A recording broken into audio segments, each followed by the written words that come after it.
Hi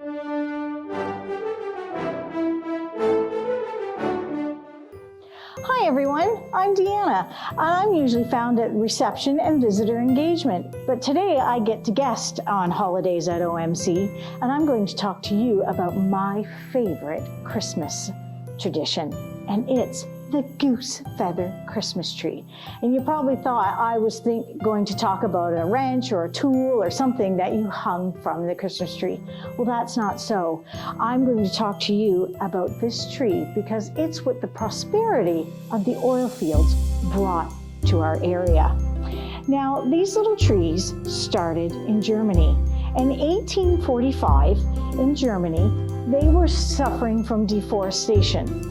They usually cut down a lot of their trees for Christmas and firewood and so on, but they didn't replace them. And traditionally over there, they also lopped off the top of the tree to make their Christmas trees. So the trees didn't grow anymore, and they weren't good for much else except firewood. So some smart person came up with the idea of an artificial tree. And you heard me say it's a goose feather Christmas tree. Well, that's right. This is made from goose feathers. They also made them from turkey feathers, swan feathers, and even ostrich feathers later on. Those swan and ostrich ones would have been very expensive. Now, how did they get to Canada? How did they get to Oil Springs? Well, the German settlers, when they came to Canada, would bring these precious little trees with them. And it started a little tradition here. By the 1880s, we were starting to see them rise in popularity.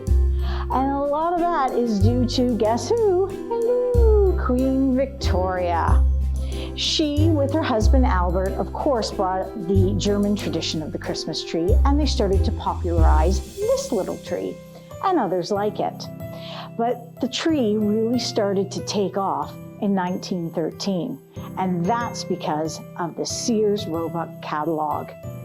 In that, they could see all of these wonderful little trees, and more people just wanted to be like the royal family.